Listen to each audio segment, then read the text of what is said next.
বন্ধুসকল নিজ স্বামী আৰু শাহুৱেকক হত্যা কৰি ফ্ৰিজত ভৰাই ৰাখিছিল বন্দনাই। তাৰ পিছতে মৃতদেহৰ টুকুৰা মেঘালয়ৰ ডাউকিলৈ নি পেলাই দিয়ে পাহাৰৰ পৰা। দুই সহযোগীৰ সৈতে মিলি হত্যা কৰিছিল বন্দনা কলিতাই। বন্দনা কলিতাৰ প্ৰক্ৰিয়া প্ৰেম আৰু সম্পত্তিৰ বাবেই এই হত্যাকাণ্ড।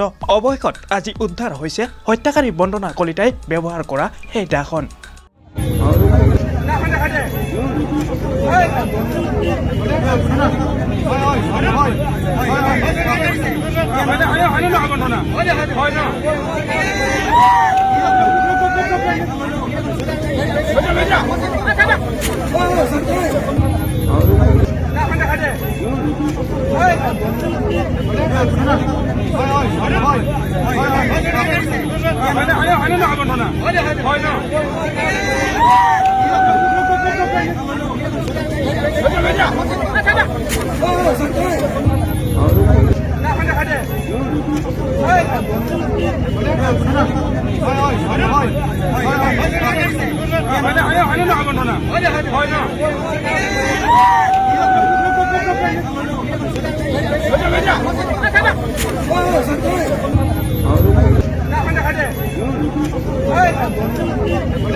সাবস্ক্ৰাইব কৰক আছামিজ তৰকা চেনেলটো আৰু বেল আইকনটো প্ৰেছ কৰক সকলোতকৈ আগত ভিডিঅ'টো পাবলৈ।